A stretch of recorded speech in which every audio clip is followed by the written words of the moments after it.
Good afternoon, everyone, and welcome to the Local Climate Solutions for Africa Congress, especially to those who are joining us for the first time during this Congress. This is the 5th Local Climate Solutions for Africa Congress with the theme of Financing for Change. So this is one of the sessions that you've obviously taken interest in, but we would really encourage you to join a number of the other sessions. And some of these would include I'd recommend to you to also join some of the other training sessions that have taken place.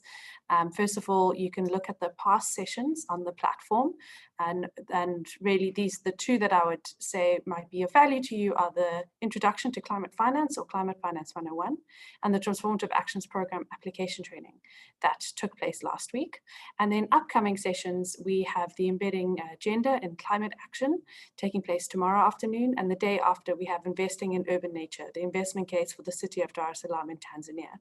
Both of these providing practical and tangible tips and assistance to cities around accessing finance. And of course, that is quite critical in how cities also look at their, it's quite critical that cities create the right enabling environment to access finance, and reporting is of course a critical component to that.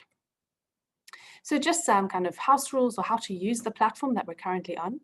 So that you know, this session has live interpretation, and we really encourage you to listen to your language of choice.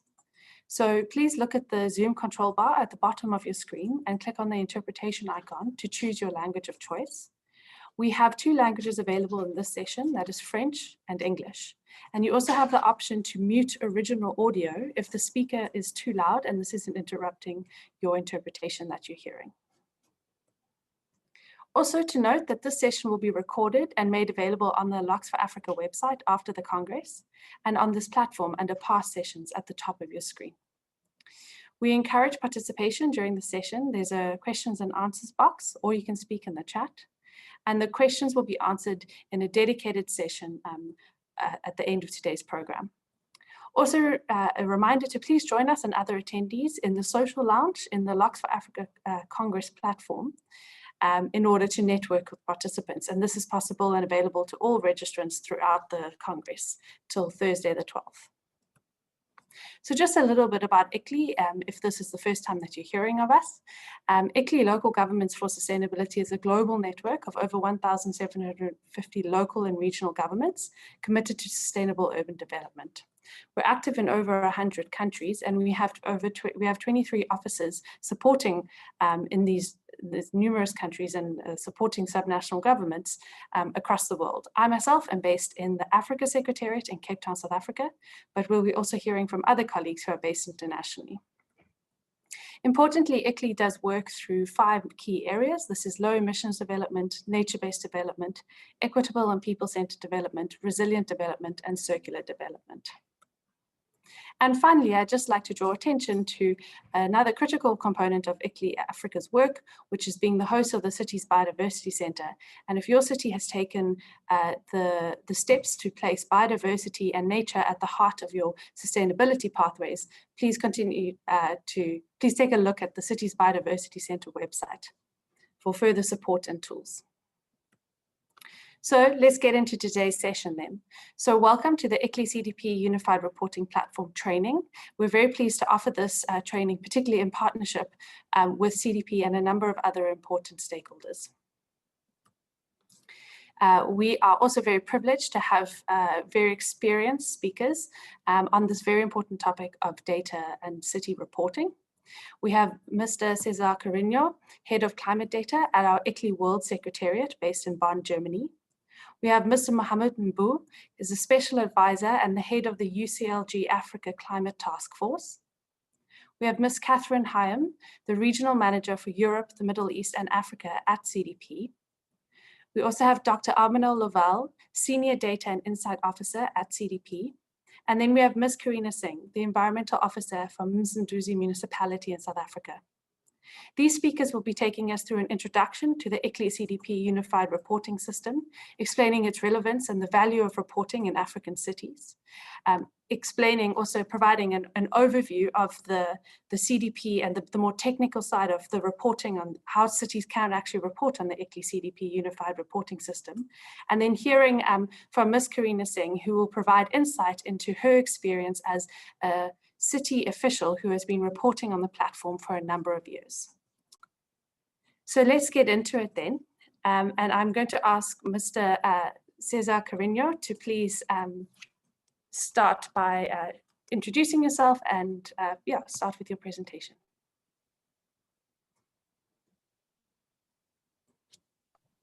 Thank you very much, Rebecca. I will start sharing my screen now. My name is Cesar Carreño. I am the head of climate data for ICLEI Local Governments of Sustainability. I do coordinate the use that we make for the data that we collect through the CDP ICLEI Unified Reporting System, and how do we use this data to support local governments in different fronts, but more particularly in vertically integrated multi-level climate action or multi-level governance. So the current presentation will include two main aspects. One, what is the main concept behind the CDP ICLEI Unified Reporting System?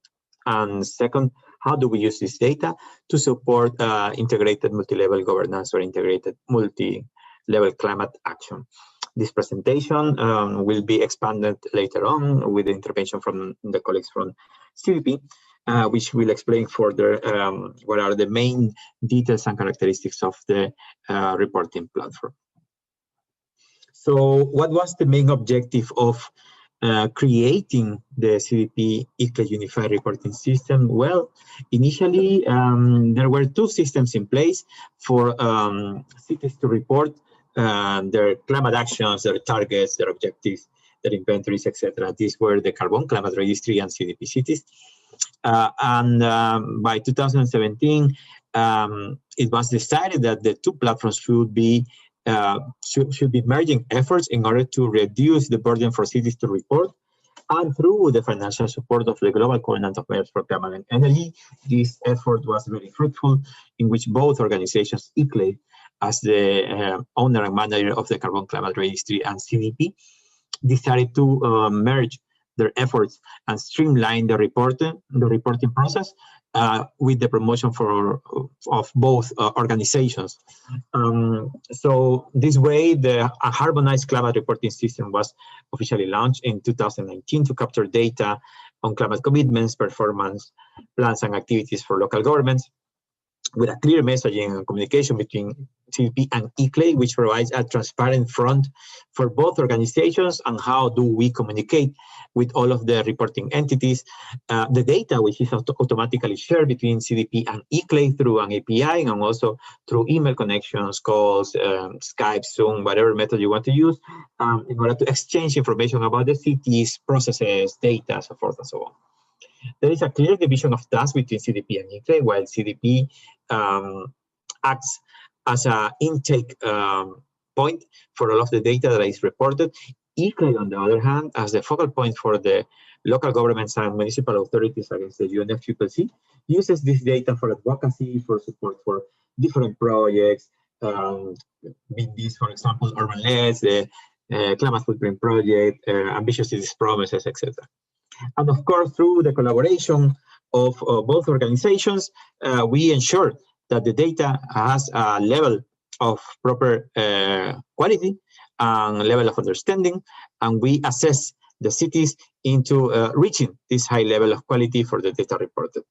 So the questionnaire was for 2019 has been jointly developed by CDP and ICLEI with input from key stakeholders. This means that the questionnaire responds to the needs of projects, initiatives, and also to the main activities of each organization.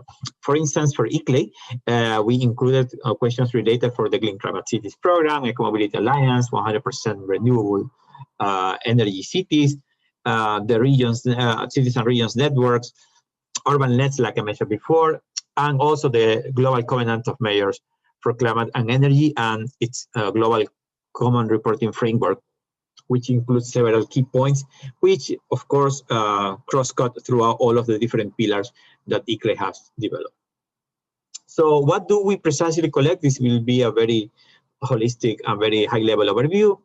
The system collects background information, actions, all of the climate actions in different sectors and subsectors in energy, infrastructure, waste, etc. Climate action plans for both mitigation and adaptation.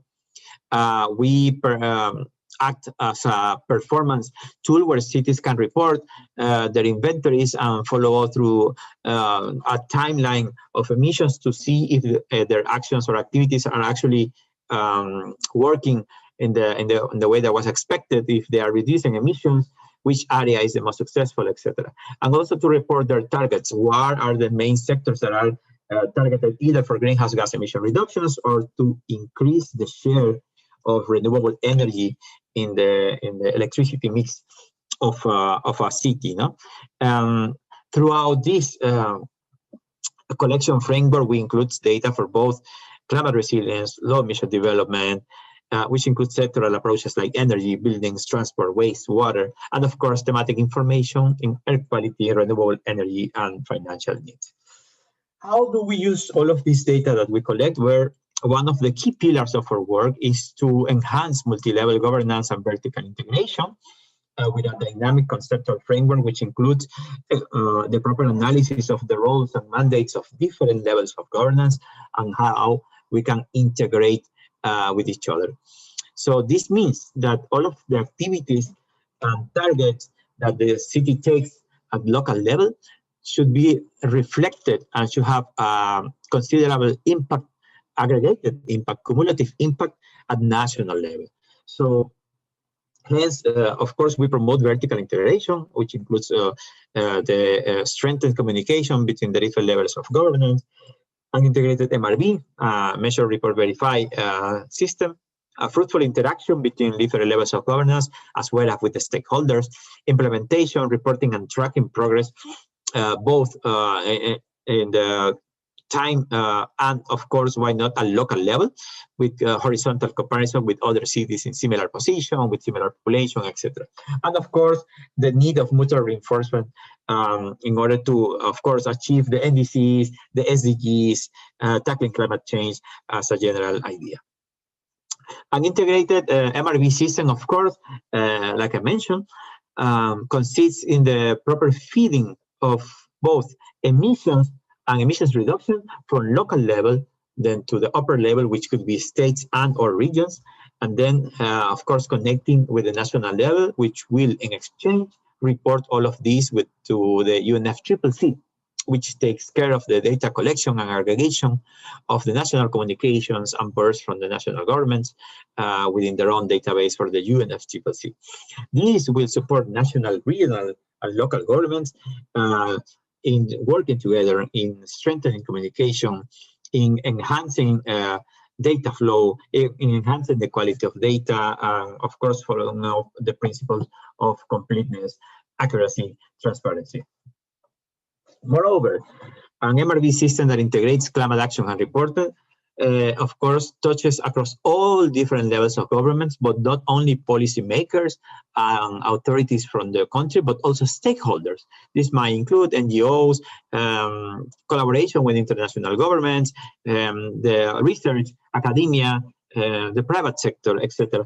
And all of these provides a structured and transparent system and exchange between all of its peers, not only a vertical level, but also horizontal, and taking into consideration that all of them have different mandates and responsibilities. Here you can see in a visualization, how do we intend the system to function, where local and regional level, that means subnational, states, provinces, cities, Commonwealth, metropolitan regions, should work with an integrated MRV system, which in exchange feeds the national level. What is the key role of the CDP ICLEI Unified Reporting System here is that some developing countries do not have at this point an MRV system in place. Hence, we offer the opportunity of using the CDP ICLEI Unified Reporting System as a de facto MRV system that could fit the national narrative and inform the national authorities about the progress and activities that are happening at local and subnational level. This will create a bottom-up narrative instead of a top-down narrative, which sometimes is what happens in several developing countries, and why not in developed countries as well. So the most ideal scenario is to have a mixed approach: bottom-up, cities, metropolitan regions, Commonwealth, feeding the national level, and the national level sharing information top-down for comparison, aggregation, co-designing, joint planning, etc., and also assess the cities to localize the NDCs and to address how can they contribute towards the NDC goal. What are the benefits? Like I mentioned, support the NDC, the nationally determined contributions, to ensure vertically integrated action, attract national and international funds. Why? Because at this point, proper joint intervention in collaboration with the national governments, it's one of the indicators that several financial resources are looking for. And of course, at local level to track down impacts and benefits, to enhance transparency, to increase credibility, increase and identify good practices, enable a good environment of work, and a platform for project development. So how do we support this? Well, first, we provide recognition. We bring the best practice case scenarios to be a speaker, to share case studies, to share articles, inclusion in blogs, in reports, recommendation for aggregation documents, etc., for all of the cities that are leaders in a specific pillars and sectors of the climate realm. Also providing connection between cities, not only at national level, but internationally, with exchange, peer-to-peer exchange, to allow comparison and aggregation of data, to track down what is happening and what are the trends, the trajectories, and of course, coordinated planning and implementation of both activities, targets, capacity building, etc. Quick example, this is my second to last slide.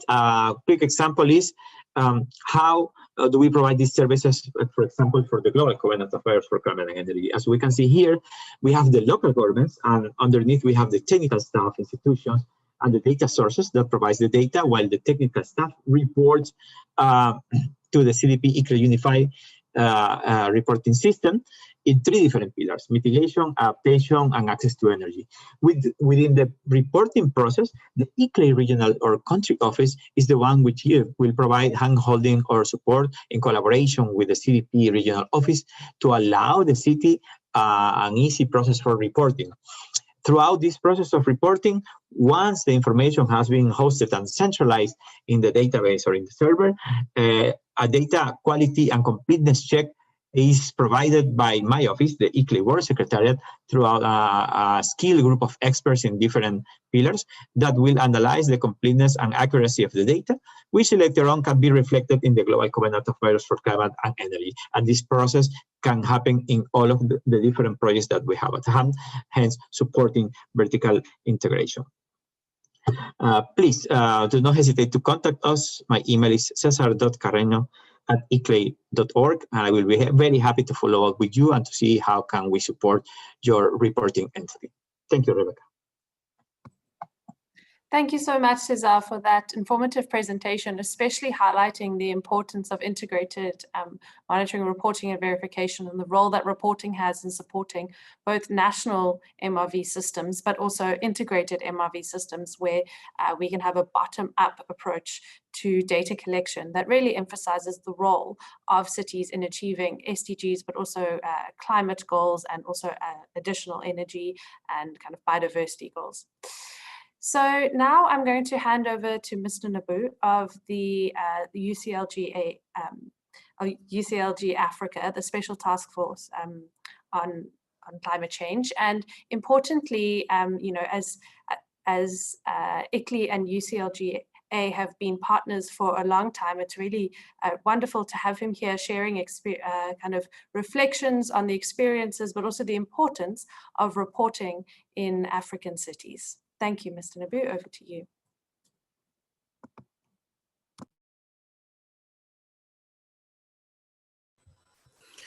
Donc, I am going to speak in French. Donc, merci beaucoup pour cette invitation. Je crois que le sujet que nous traitons actuellement, c'est un sujet extrêmement important parce qu'il s'agit de la collecte de l'information au niveau local. Et comme vous le savez, que cette collecte d'information et la mise en place d'une plateforme de collecte de l'information à travers ce qui a été présenté jusqu'à maintenant avec ICLEI et CDP est extrêmement important. D'ailleurs, l'accord de Paris, il a donné une part importante à la question de transparence. Et lorsqu'on parle de la question de transparence, on parle également à la question de MRV, c'est mesurer, vérifier et reporter. C'est extrêmement important.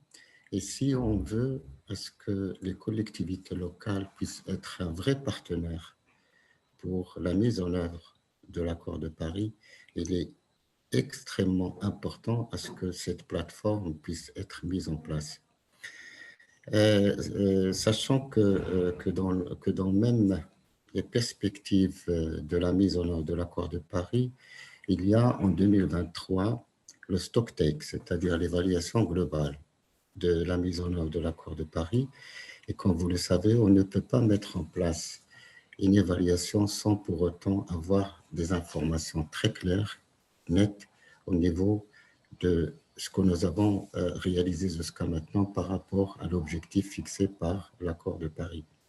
Donc, c'est pourquoi cette plateforme mise en place, elle est extrêmement importante et surtout, il est important dans la mesure qu'il intègre la question de la verticalité de l'information, parce que ce qui est important, c'est qu'on puisse reporter les informations qui sont mesurées et vérifiées au niveau local pour le niveau national, lequel niveau national doit le reporter au niveau de l'UNFCCC. D'ailleurs, ça a été très clair dans l'exposé qui a été fait jusqu'à maintenant.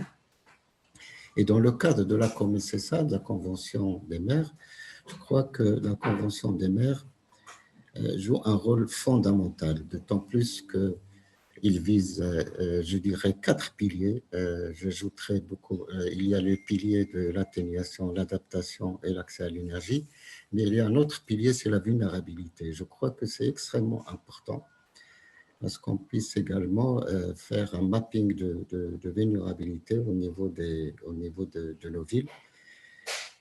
L'adaptation, ce sont les mesures qui doivent être mises en place pour faire face à cette vulnérabilité.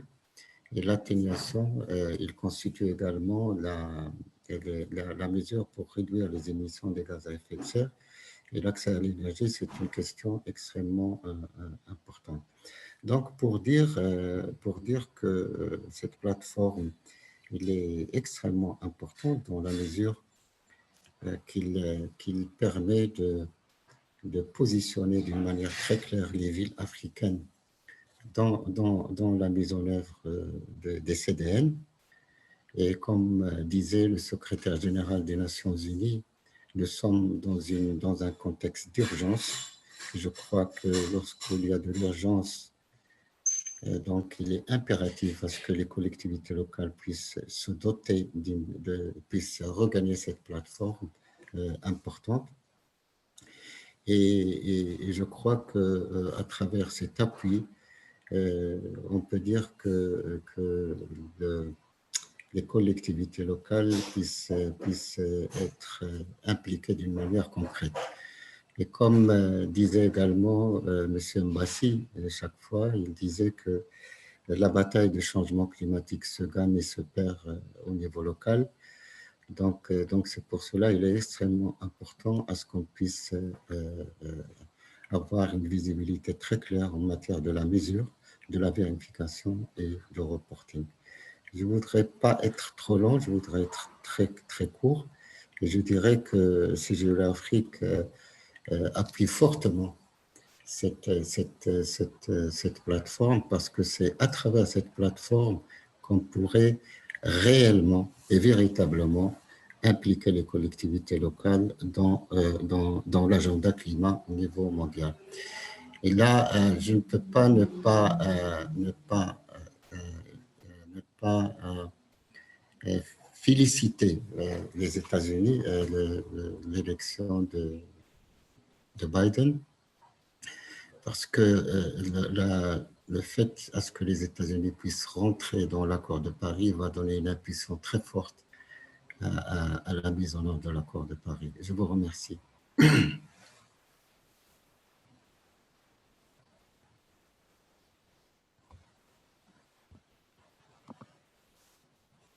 Thank you very much, Mr. Nabu, and I appreciate your comments, especially around the importance of reporting for kind of to make the actions of cities visible so that they can really position themselves as implementers and leaders in taking action for climate change. I'm now going to hand over to Ms. Catherine Hyam to introduce the CDP, but also kind of bridge us as we move towards going into some of the detail of the platform. Thank you so much. Thank you so much, Rebecca, and thank you so much to Mr. Nambu and to Cesar for that really great introduction to reporting and to the importance that so many actors place on having an accurate picture of city-level climate action, which is, of course, exactly what reporting through the CDP-ICLEI Unified Reporting System offers. As Rebecca has already said, my name is Catherine Hyam, and I'm the regional manager responsible for CDP's work with cities, states, and regions in Europe, the Middle East, and Africa. And today I'm going to talk a little bit about how reporting can be a catalyst for action within cities, as well as a way for the international community and other levels of government, regional and national, to understand what cities are already doing on climate action and where support may be needed. So to give you a bit more of a detailed agenda for what I'm going to talk about, I'll start by talking very briefly about CDP and the work that we do, then talk about disclosure or reporting as a transformative process, talk about how engaging with the CDP-ICLEI Unified Reporting System can also be a way to engage your decision makers within a city, and then finally speak a little bit about the ways that the system allows cities to showcase their action and ambition. So CDP is a global environmental impact not-for-profit organization. We were founded 20 years ago, and we believe that information is the fundamental basis for action, that you can't manage what you don't measure. So CDP, in response to that, works with cities, companies, and investors from all over the world to help them to understand and address environmental impact. The world looks to our platform as the leading global platform with the most comprehensive data set on both city and corporate climate action. And our overall goal is to make sure that environmental reporting and transparent data-driven action is sort of at the bedrock of everything that we do as an international community on this agenda. In 2019, thanks in part to our partnership with ICLEI, we had 961 subnational governments around the world reporting to the system. And you can see of those, we had 57 in 2019, reporting in different countries from the African continent. That's represented in the map on the right of this screen. On the left, you can see a list of the cities that have, at different times over the past decade, reported through the system. So what do we mean when we say disclosure can be a transformative process for cities? Well, first of all, what do we mean when we say disclosure?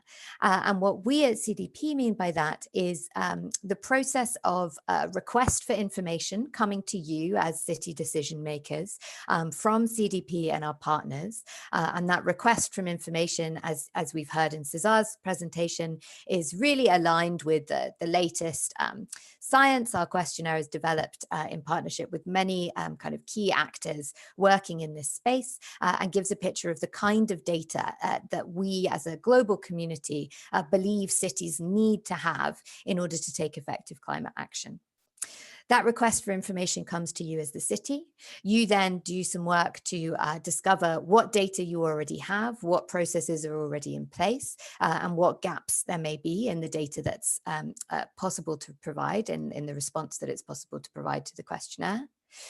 You then disclose that data transparently to us so that it can be used by all of the different actors that we've been discussing, but also so that we can review it and provide feedback, which over time will enable you as city decision makers to implement new policies and processes to further develop your climate data and enhance your reporting and your action. And we see this process working. So we've been running our cities program for 10 years now. Since 2015 and the all-important signing of the Paris Agreement, we've seen 90% more cities, we've seen a 90% increase in the number of cities setting emissions reduction targets. And we've seen twice as many cities then developing climate action plans to allow them to meet those targets. And so we see that this process is one of the ways of keeping us on track to achieving the goal of a climate safe, water secure and deforestation free world. So what kind of feedback do we provide that can support cities to develop and enhance existing data collection processes? Well, the one key piece of information I'm going to talk about now, and I'm going to hand over to Arminal to talk about a few of the other pieces, is the CDP score. This is something we provide to all cities that are able to report their data before a certain date each year. This year it was early September. And the scoring methodology that we use allows us to provide a really robust review of a city's response to the annual questionnaire and to identify where they are in their progress on the journey to becoming climate leaders. All scores other than A scores are kept private to cities and are internal tools for cities to use to galvanize interest and action at the city level.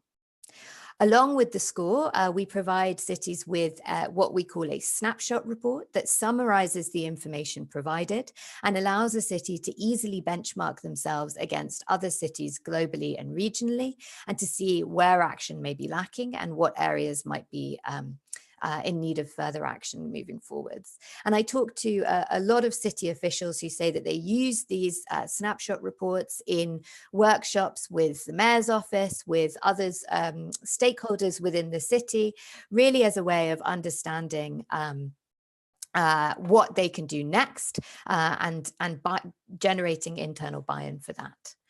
So as you can see, some of our proposals are to use those scores to galvanize support from city leadership.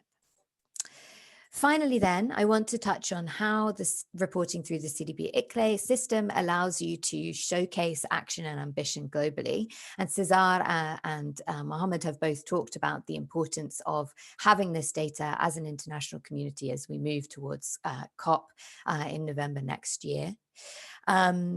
One of the ways in which we recognize cities demonstrating ambition and leadership is through our A list. So as I said, scores are private unless you receive an A score, in which case we'll invite you to become part of the CDP Cities A list and to be profiled in a campaign that reaches a wide number of international media outlets. And we were very pleased to see last year that the city of Cape Town and eThekwini municipality, both from South Africa, were among the 105 cities that made it onto the A list. We also conduct a number of analyses and reports on an annual basis, looking at the data that cities report to us, identifying best practice or identifying gaps, and often showcasing leading cities and their ambition within those. One report that may be of particular interest to those of you listening to this webinar today is a report we produced in March of this year on what African city climate action looks like, analysing the data that was reported by over 50 subnational governments across Africa, pulling out examples of interesting and innovative actions and a number of case studies as well. So I invite you to check out this page of our website to learn more. We also then support cities to participate in and engage in UN climate events, among other international events. And I'd like to flag in particular that the Race to Zero dialogues are now ongoing. These to some extent replace COP26, which was going to happen about this time and is now scheduled for next year instead. And one of the events that I really recommend those of you in this presentation to see would be the event on cities leading the race to zero, which we're organizing with ICLEI and other partners on November 18th.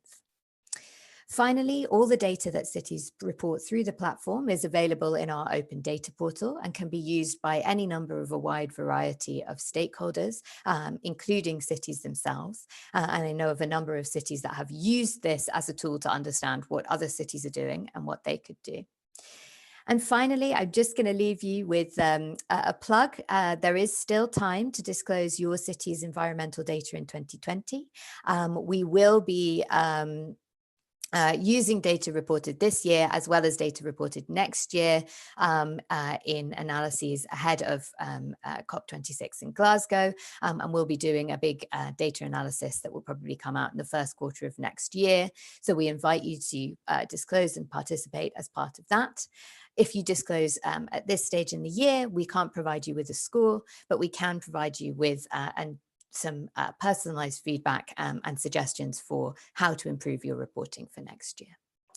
So thank you very much for listening to me there. We're going to hear more from Armanel in a few more minutes about other work that or other ways that the platform works and other types of feedback that we provide to cities. Thank you so much, Catherine, and thank you for that overview of the work that CDP is doing.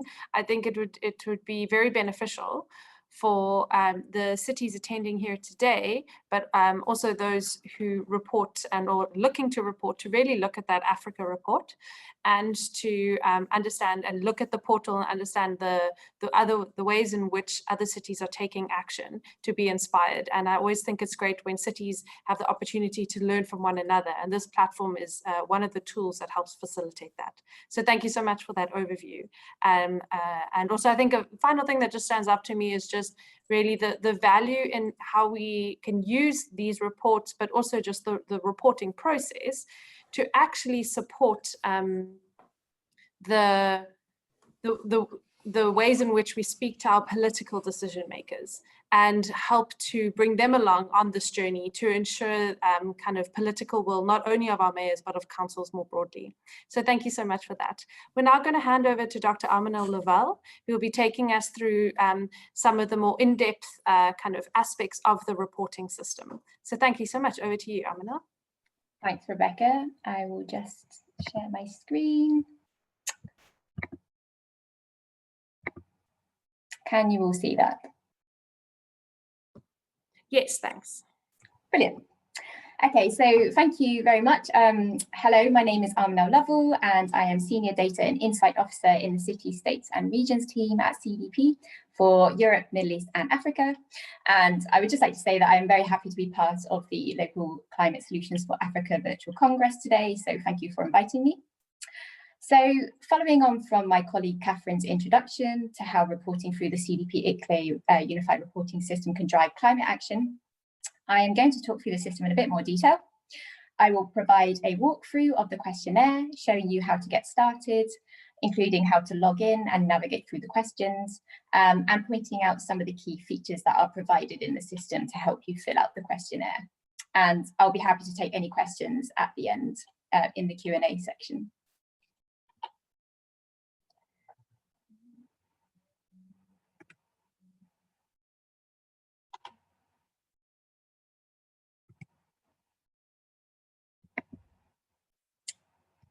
Don't seem to be able to move on to the next page.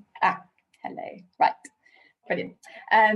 So in this first section of my talk, I will give you a broad introduction to the CDP-ICLEI reporting system. So just before we get started, the CDP and ICLEI Unified Questionnaire covers a range of reporting topics. These include governance and data management, which explores your capacity and procedures for low emission development management. In the climate hazards and adaptation section of the questionnaire, we track the risks and vulnerabilities that your city faces, your adaptation goals, and the strategy and actions that you are taking in response to climate hazards. Next, in the emissions and emissions reduction section, we track the level of emissions across energy, transport, and waste, and your emissions reduction targets, and the most impactful actions that you are taking to achieve this target. We have a section on opportunities where we explore the development and economic opportunities that arise as a result of addressing climate change. And then finally, we ask you for information on energy, water security, transport, food, and waste. The CDP-ICLEI Unified Reporting System is easy to use. It is completely free and voluntary, and there are no minimum requirements for reporting or prescribed methodologies. So you can report whatever data you have available and use the yearly process as an opportunity to build on and improve your data. We include this flexibility in the questionnaire because we want to make the process for reporting as easy as possible for you and to support you at whatever stage in the climate journey that you're at. We also want to ensure that different approaches that best reflect regional context can be reflected in our system. Cities can disclose publicly or privately, and the platform is available in 7 languages, which are Portuguese, Spanish, English, French, Chinese, Japanese, and Korean. There is also comprehensive guidance against each question in the questionnaire, as well as a dedicated team around the world ready to respond to any questions you may have and provide you with support and signpost you to relevant resources along the way.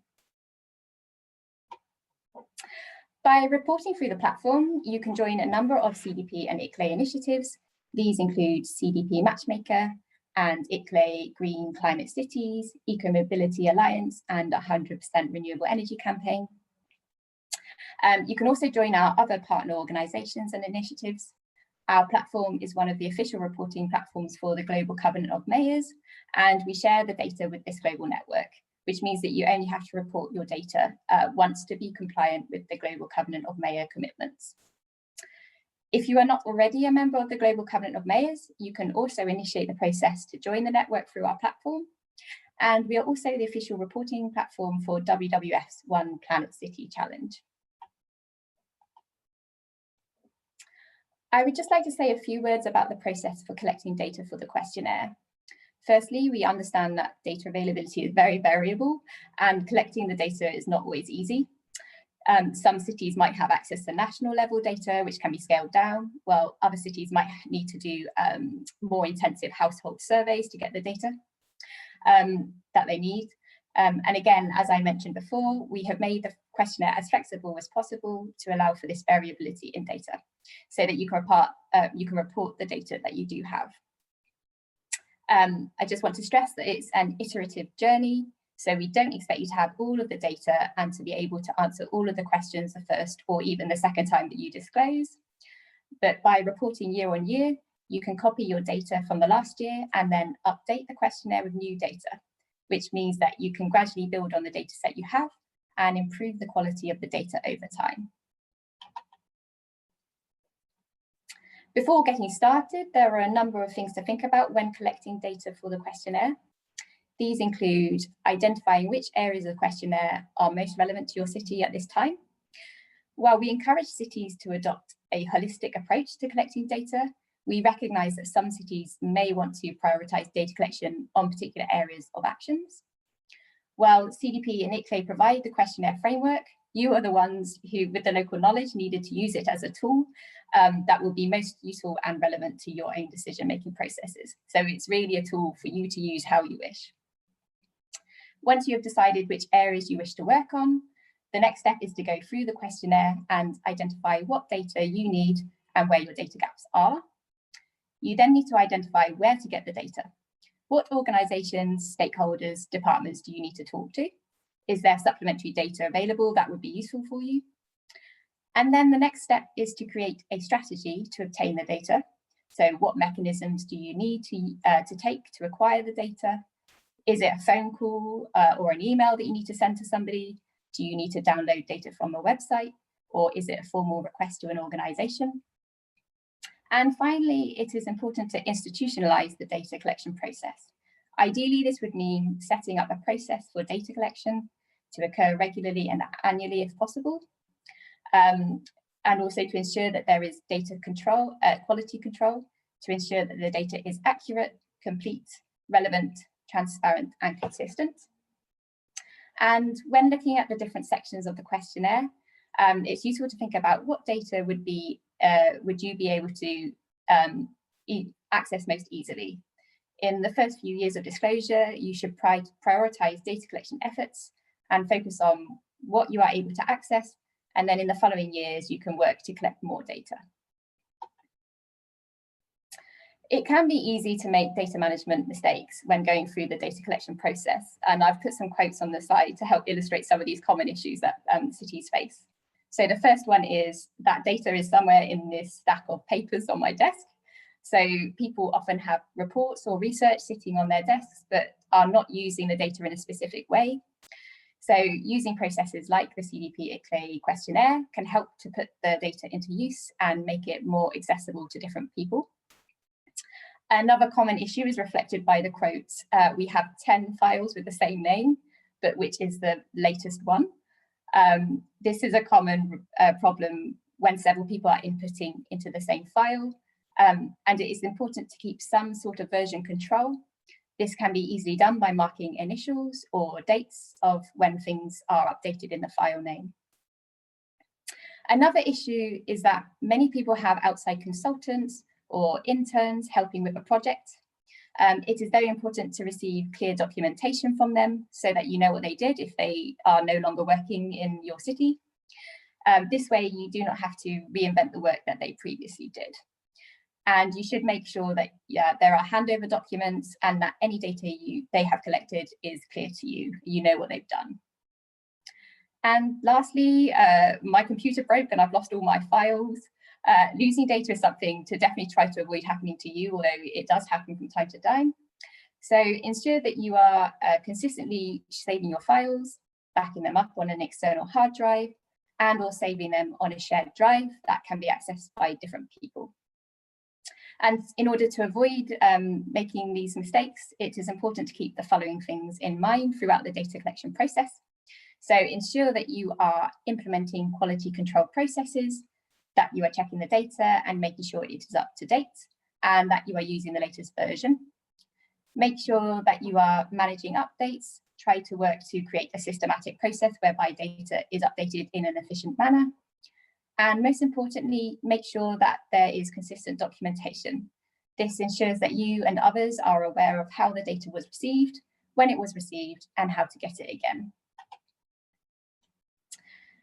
So wherever you are on your climate disclosure journey, cities should be thinking about developing and reporting these 4 key pieces of information, which will help you to start to both measure your climate risks and impacts, and to provide you with the strategies to start managing those risks and impacts. So these are a risk and vulnerability assessment, which is a qualitative or quantitative scientific estimation of the climate risks, hazards, and vulnerability that your city faces. This assessment is important because it helps you to understand how climate change is likely to affect your city and how ready your city is to adapt to this change. When developing this assessment, you should aim to involve engagement from a broad range of stakeholders, as this can help you to identify previously overlooked areas of vulnerability and develop better targeted adaptation responses. Once you have created your risk and vulnerability assessment, you can develop an adaptation plan. This outlines the planned alterations to your city's system in response to actual or anticipated climate change. It should cover the services and departments directly managed by your city government, and may also consider the actions required by other stakeholders. The aim of an adaptation plan is to moderate harm or exploit beneficial opportunities from expected climate change and its effects. As well as understanding and planning to manage the risks of climate change to your city, you should also be measuring your climate impact and developing plans to reduce that impact. A key first step for understanding your climate impact is to develop a citywide emissions inventory. Your inventory enables you to quantify and understand the greenhouse gas emissions contributions of different activities in your city. And finally, once you have quantified your emissions, the next step is to develop a climate action plan. This is a detailed and strategic framework for measuring, planning, and reducing greenhouse gas emissions, and should include concrete actions that you are planning to take to reduce your emissions. And these 4 elements are also required to be compliant with commitments to the Global Covenant of Mayors, and you can find guidance and resources to help you develop them in the questionnaire. So in the questionnaire, we provide support to you throughout the disclosure process. The questionnaire allows you to work offline in both Excel and Word, and this can be really useful if you are struggling to access the platform because of internet issues. You can also collaborate with colleagues by sharing online and adding multiple contributors to the response. This means multiple people can work on the questionnaire together. Finally, as I mentioned previously, we provide guidance and resources, including a detailed scoring methodology, training webinars, and we are always on hand to answer questions and provide direct feedback. And this includes providing a service to check your response and give you feedback on your response before you submit it to us. I put together some of the most common questions here in the hope of anticipating some of the queries you might have when disclosing. First of all, the time taken to complete the questionnaire varies greatly depending on whether this is your first year responding and how far through your climate planning you are. The time can therefore vary from an hour or so if this is merely a data update, or a couple of days if you need to do more of the hunting and collation of the data. If you are in the early stages of your climate planning, this process and your CDP report can be used as a baseline for your strategy moving forwards. Likewise, the difficulty in gathering the information depends on how far through you are in the disclosure journey and your climate action planning. We provide links to some tools such as the Cirrus tool on your personalized dashboards to help you.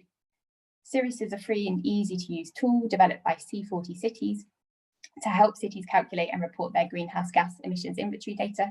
And it's designed to be used not just by C40 cities, but any city who wants to use it. Some of the more difficult sections of the questionnaire might be transport, energy and waste, which requires perhaps reaching out to other partner organisations or different city departments. But gaps in the data can also be used as a tool to identify areas that require additional work and used internally to make the business case for climate action. In terms of resources, we usually see that cities have a manager who oversees the report and an officer who completes the report, but this varies and many cities just have one person dedicated for reporting. Which parts of the questionnaire are most important? As I said before, there is no minimum reporting requirement for the questionnaire, and it is completely up to you which areas of the questionnaire you choose to prioritise, especially if this is the first year of reporting for you. For example, you may decide that you would like to prioritise adaptation over mitigation or vice versa. But that being said, we would still recommend checking the questionnaire and completing as much as you can. It's better to answer no or I don't know to any question to which you don't have the data, as this in itself can provide useful insights. And finally, we definitely see that disclosure gets easier each year, so don't worry. Once you have identified the right contacts, sources and structure for your data, it can be built on and improved. As I said, our system allows you to copy forward the data from the previous submission, which means that you can simply make updates or add to the data year on year. So as my colleague Catherine mentioned earlier, you will receive a CDP score and a personalised feedback on your response in the form of a snapshot report. Again, we understand that cities have different priorities, so as well as giving you an overall score on your disclosure, we provide you with separate scores on both your adaptation and mitigation responses. We also provide you with a next steps document, which outlines what are the next steps you should take to improve your disclosure and climate planning based on the score that you received. And this includes pointing you towards useful resources to help you achieve this. And again, you will receive guidance on how to improve both your adaptation and your mitigation planning. And finally, as part of this feedback package, we also provide one-to-one school feedback calls where you can talk to a member of staff about your score in more detail.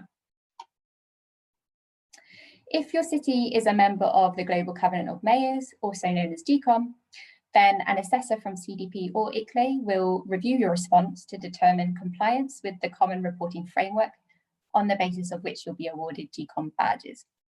The Common Reporting Framework was launched in January 2019 and allows cities across the world to use a single standardized approach to sharing information on their climate activities. The framework outlines the requirements that cities should comply with and the timeframes they should follow to lead in the fight against climate change. The progress of GCOM members is recognised through badges, which represent a mitigation or adaptation pillar. Each of these badges is further divided into 3 steps or phases, shown as progress bars in the figure. The mitigation badge is broken down into GHG emissions inventory, emissions target, and climate mitigation plan. The adaptation badge is broken down into a risk and vulnerability assessment, adaptation goals, and climate adaptation plan. And cities achieve compliance in a badge phase once they have met all the requirements for that phase outlined in the Common Reporting Framework. They achieve full compliance in the badge once all of the 3 phases for that badge have been completed. And then finally, a city can achieve full compliance by completing all phases for both badges. And then in this next section of my presentation, I will do a walkthrough of the questionnaire, showing you how to use the platform and highlighting some useful features that can help you when filling in the questionnaire. But before I get started, I just want to highlight that multiple people in your city can contribute to filling in the questionnaire, and that there are different user roles in the system. You may want to think about who in your team would be most relevant for the different user roles. So firstly, there is one main user. This is the only user who can opt into initiatives and submit the questionnaire. Then there are contributors. This could be 1 or more colleagues who can edit and fill in the questionnaire, but can't submit the questionnaire. And finally, there are some users who you might want to assign as view only. This might be someone who you want to view the questionnaire but not make any changes. For example, a colleague who you need to review the questionnaire to get sign off. And the main user can assign and change the user roles.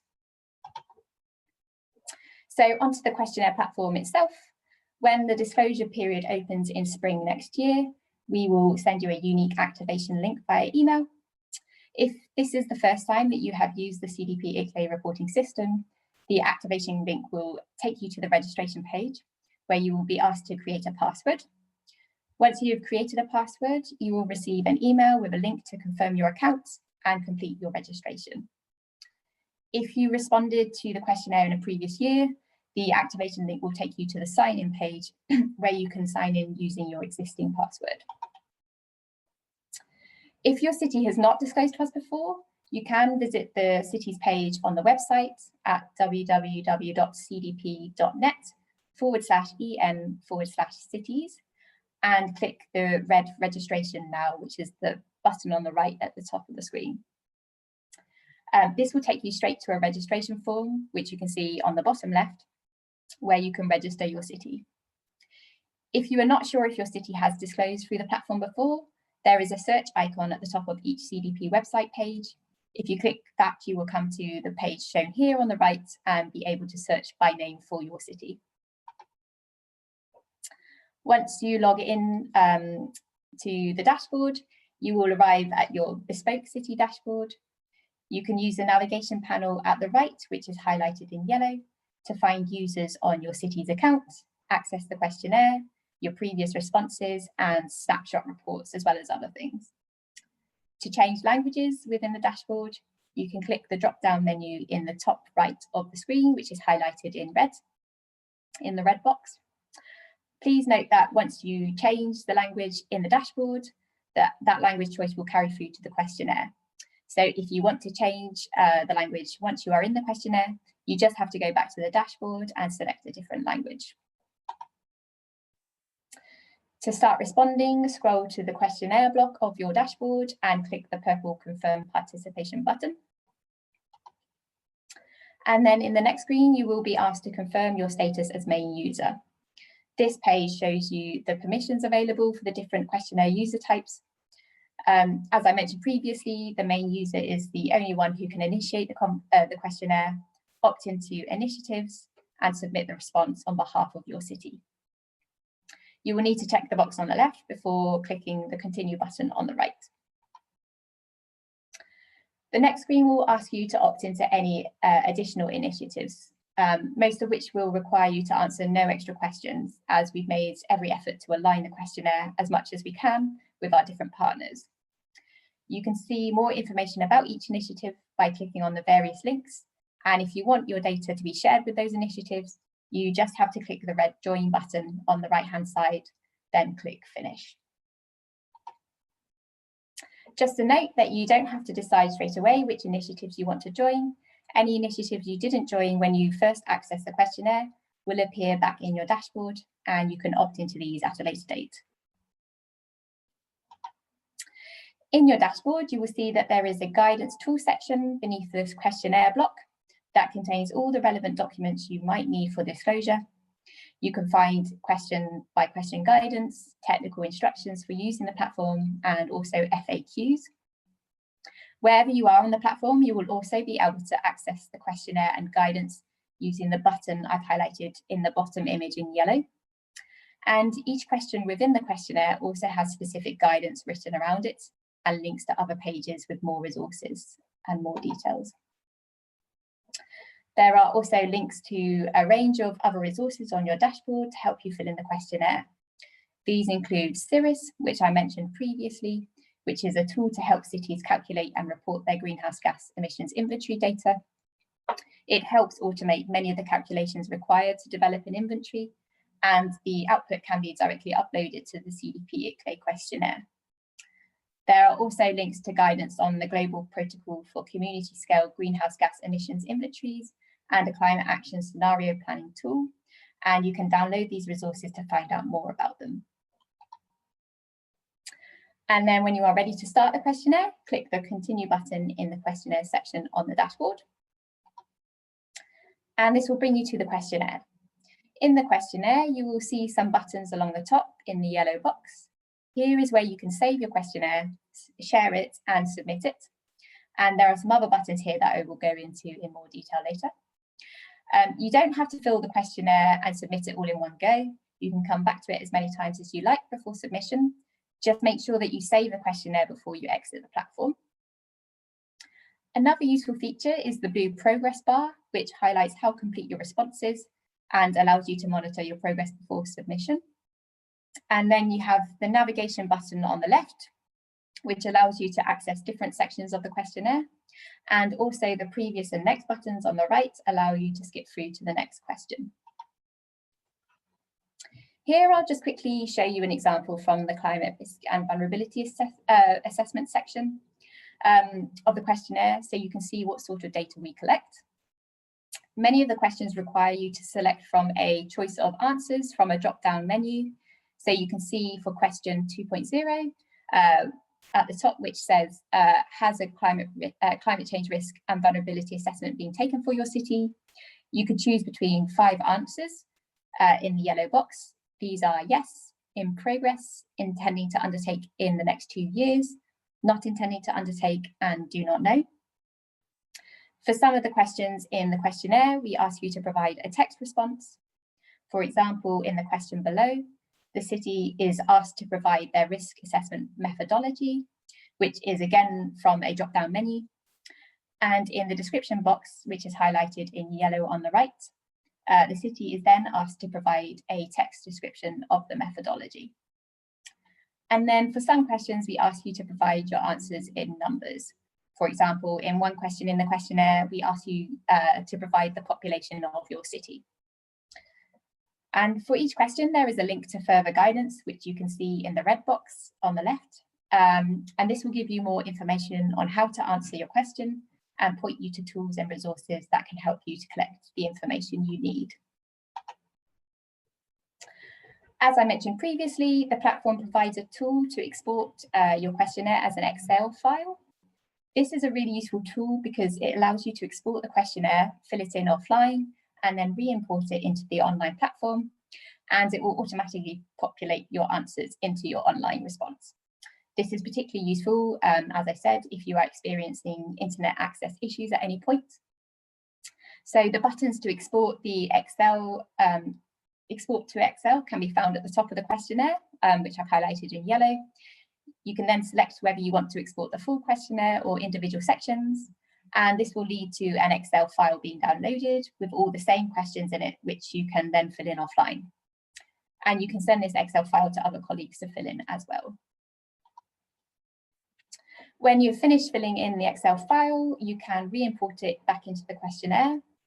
To re-import the Excel file into your response, select the import button, which is highlighted in yellow, and upload the file you have been working on offline. This will automatically populate the questions in your online questionnaire. We recommend that you have a look at the instructions we provide for the the export to Excel feature if you want to use this tool to ensure that the Excel file uploads correctly into your response. And this guidance can be found in the guidance tool section on the dashboard, which I showed you earlier. There is also a tool to export the questionnaire as a Word file. The Word export is for viewing only, and you cannot re-import it into the questionnaire, but it is helpful, for example, if you want to share your response by email to a colleague for sign-off. And to access this tool, select the export and then the Word buttons, also highlighted in yellow in the screen, and it will take you to the box on the right where you can select OK. Another useful feature that I'd just like to mention is the copy forward function.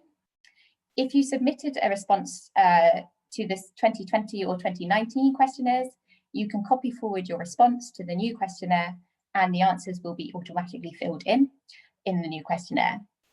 Please note that small changes are made to the questionnaire each year to reflect changes in the latest research. So the copy forward function is not always available for all questions. You will know if a question is eligible for copy forward because an icon, which is shown in the red box on the right of the screen, will appear next to the question. If you click on this icon, the question will be automatically filled in with your previous response.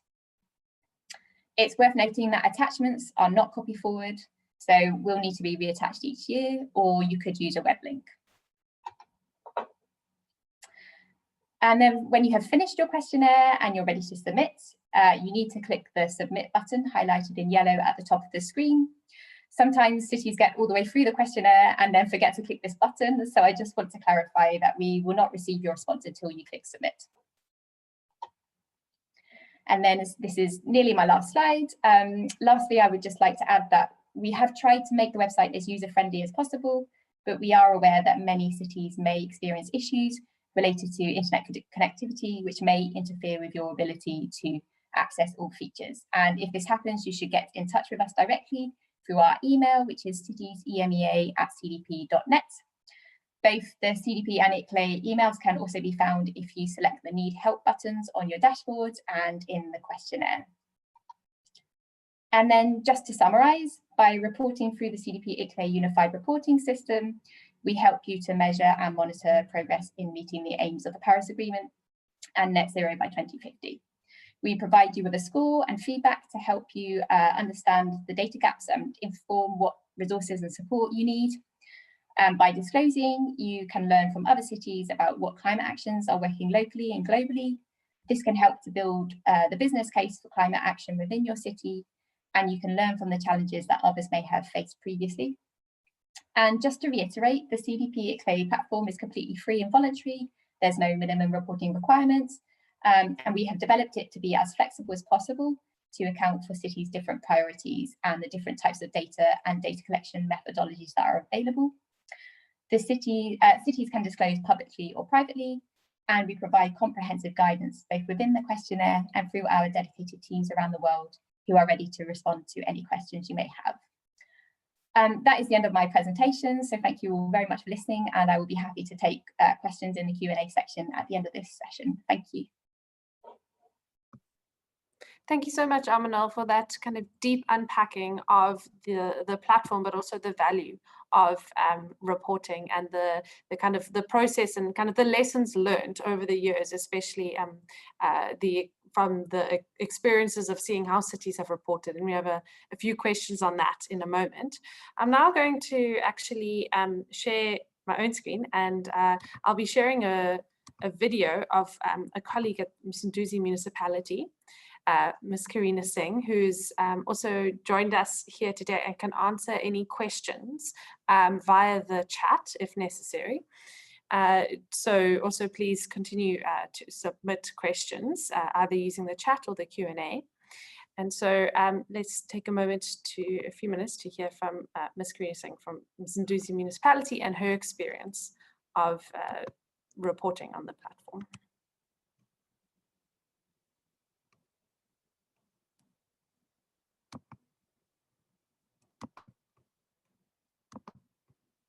Hi, I am Karina Singh. I work at Msunduzi Municipality in the Environmental Management Unit. I've worked in the climate change field and with reporting on the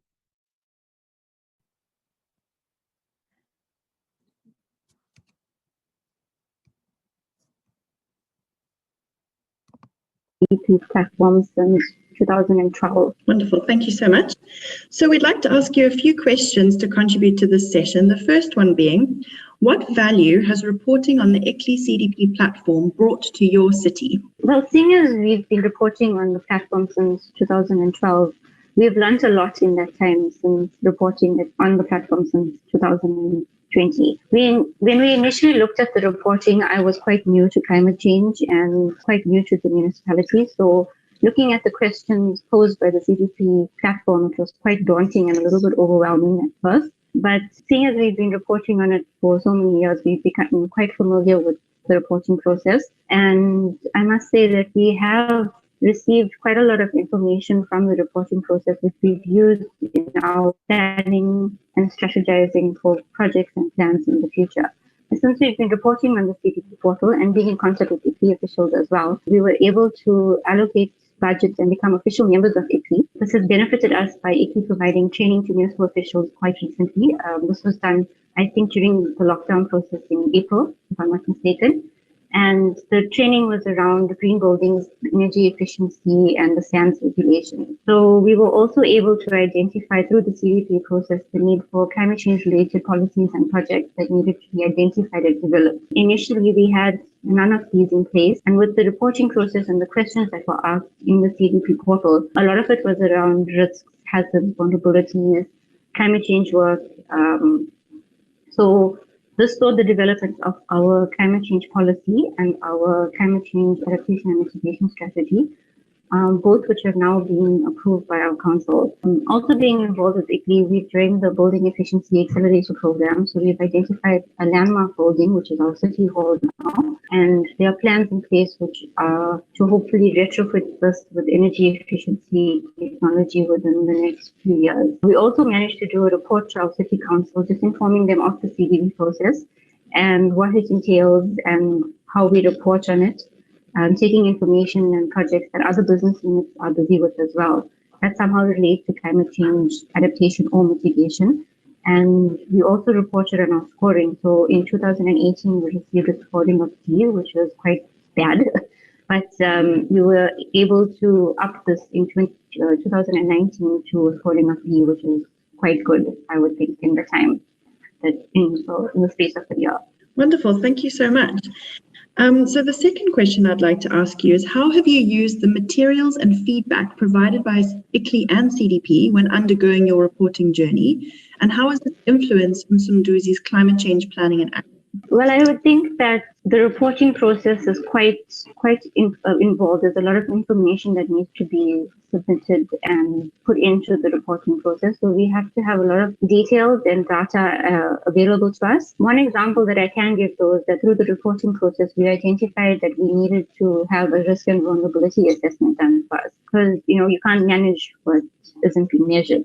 And there's a lot of questions in the reporting process that revolve around risks, hazards, vulnerabilities, climate information that we have, the type of weather systems that we have. Examples are like heavy rainstorms, the frequency, how often these are happening, the intensity of these. So we are looking at having that developed for us within the next few years. It's just depending on the availability of budget and resources. That is one of our main constraints at the moment. And last but not least, do you have any important lessons when it comes to reporting on city-scale climate change actions that you would like to share with other cities from across Africa? For cities that haven't been reporting on the CDP network up to now, I would say that don't be overwhelmed when you first look at the questions and information that you're needing.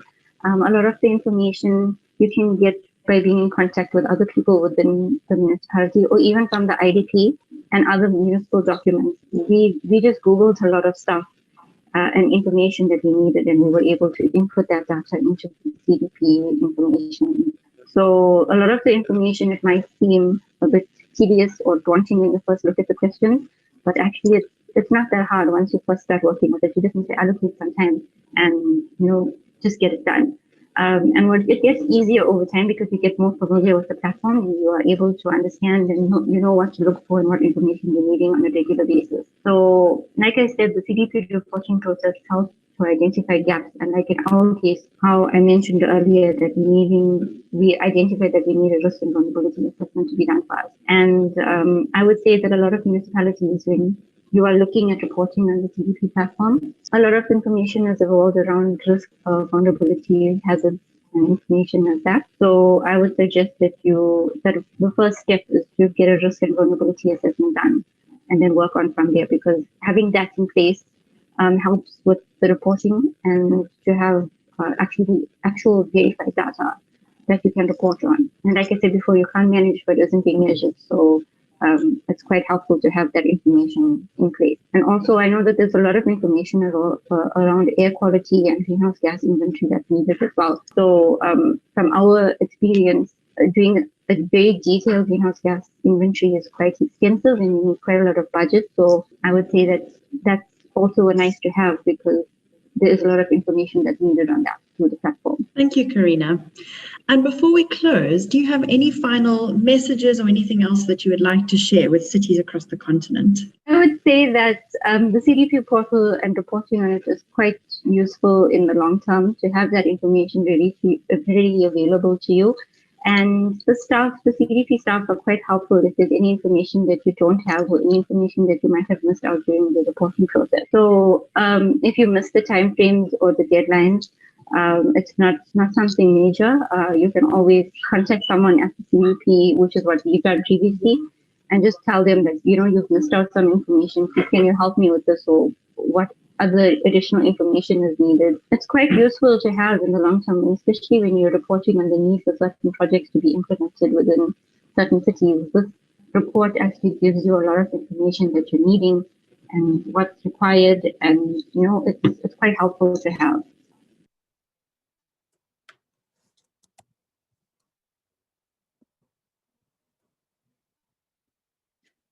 Thank you so much for to Ms. Karina Singh from Msunduzi Municipality in South Africa for sharing her experiences on reporting. And I think a few key things that really stood out to me from what she said was the value that reporting provided in terms of identifying doing a bit of a gap analysis, understanding what are the kind of standardized requirements that cities globally are adhering to around climate action. So how are they creating what we broadly term an enabling environment for climate action? So through climate kind of data collection and assessment and then planning processes. And so through reporting, they were then able to see, oh, we have a need for a risk and vulnerability assessment, need for a greenhouse gas emissions inventory. And then also the value that reporting provided in motivating for either budget allocation or for certain projects to be prioritized. So those are two things that really stood out to me. So we have a few minutes left together, and I'd like to use this opportunity just to ask all our speakers to turn on your cameras, and so we can have an opportunity to just answer a few questions that we have. So I'm not going to, maybe you can just volunteer yourselves to answer the questions. But I think this does touch on a point that Aminal mentioned, but many cities operate in resource-constrained environments. And so how would you recommend cities can effectively and efficiently resource reporting activities, especially to maintain them on an annual basis?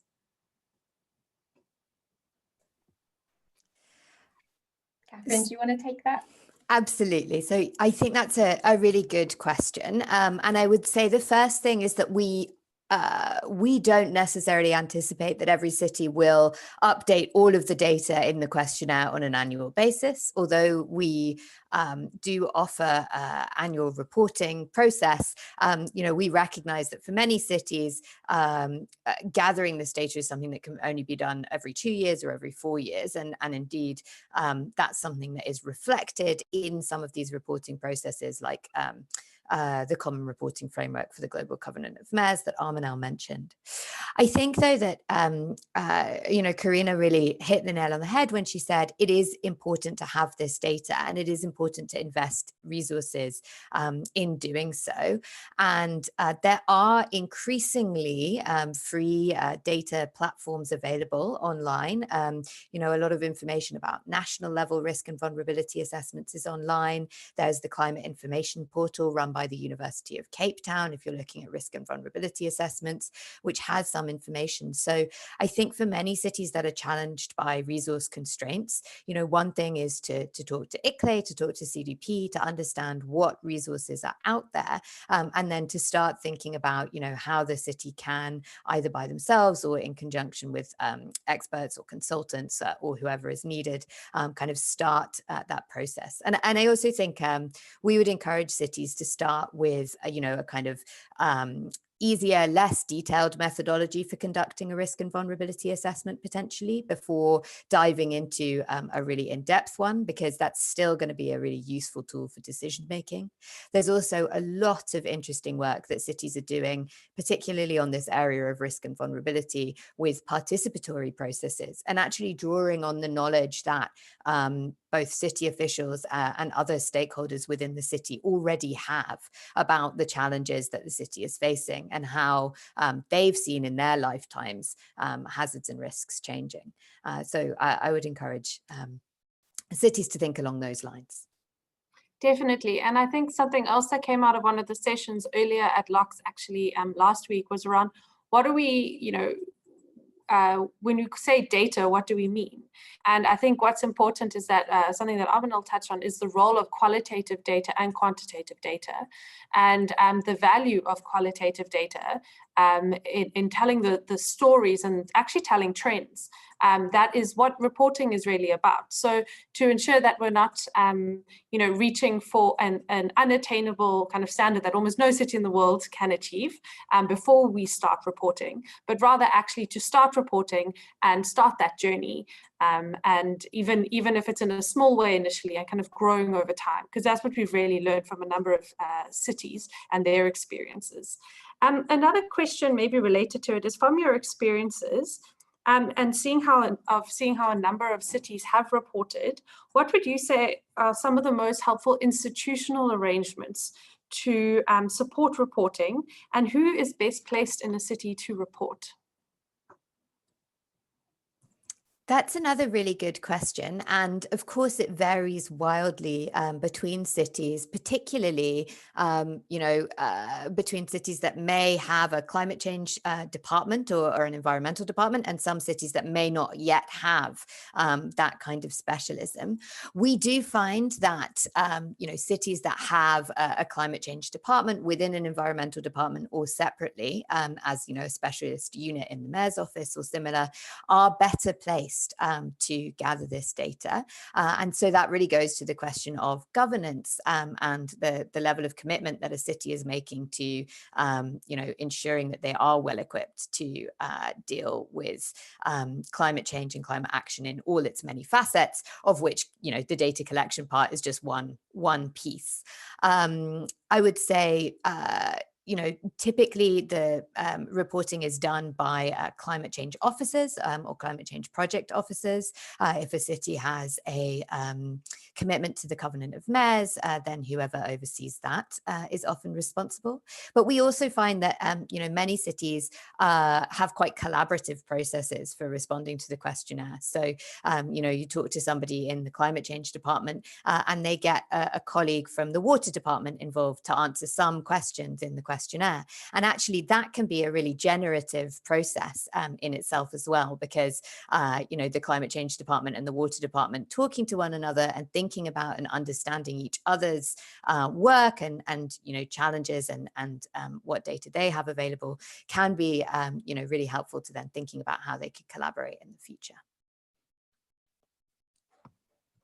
Thank you, Catherine. I just want to give both Amanal and Tazar an opportunity if you want to add to any of the two questions, because then I have a quick final question before we close for today. Yes, I just wanted to add my insights on the last questions in regards that, yeah, our colleagues from CDP, Catherine particularly, is right that the reporting depends on what the city wants to report, on why the city wants to report, and how are they going to use this information. Sometimes it's responding to an international initiative, sometimes it's responding because of the needs of a project, sometimes they respond for visibility, etc. So there are different uses and different purposes on why the information is reported. Hence, we need to tackle each situation differently, but the common use of the reported data needs to end towards communicating aggregated and consolidated answers, no? And I'd just like to add to your point about the qualitative data. I think the questionnaire can look very intimidating, but I would just recommend that cities go through and you like have a look through all the questions, and you'll probably find that you can answer quite a lot of them even before you've started collecting more of the sort of quantitative data, because a lot of it is asking questions about how your city is responding to hazards, and that's all, it's written text, a lot of it. So yeah, I'd recommend having a look through the questionnaire first. Thanks so much. On that, I think we have a final point actually shared from Ms. Karina Singh from Msunduzi Municipality on the chat. So I'm just going to read this out, and I think then with that, we will also close. So I think it speaks a very important point about this. So her point says that some municipalities do not have the capacity or access to data that enables them to provide that data to the ICLEI-CDP Unified Reporting System. But what was interesting in her experience is that through the Durban Adaptation Charter that was established through actually COP17 that was hosted in Durban, and the Central KwaZulu-Natal Climate Change Compact, which there's which allows for regional cooperation and coordination. Lots of municipalities in the KwaZulu-Natal area where Msunduzi is based are actually able to connect and offer resources to each other and assistance where possible. So I think this speaks to a really great closing point, is that actually the role of kind of reporting, and you're not in this alone as a city, and it's important to potentially take a regional approach, because sometimes your neighboring municipality may be able to access data and you can share this with one another and go on that journey together. And also, of course, you're not alone, because ICLEI and CDP are here to support you as cities on reporting. So with that, I'd like to say thank you so much to all our speakers for joining us here today. I think this is an incredibly valuable resource that we've made available. So for all attendees, this recording will also be available to share with colleagues and others. So please do continue to join us at the Local Climate Solutions Congress, and we look forward to seeing you in a number of other sessions and seeing your city's report. Thank you so much.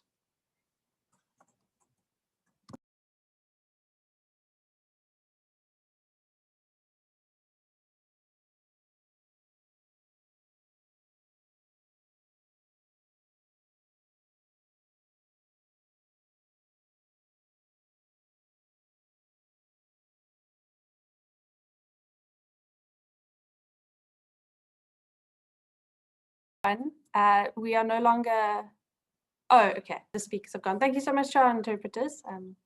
Appreciate that.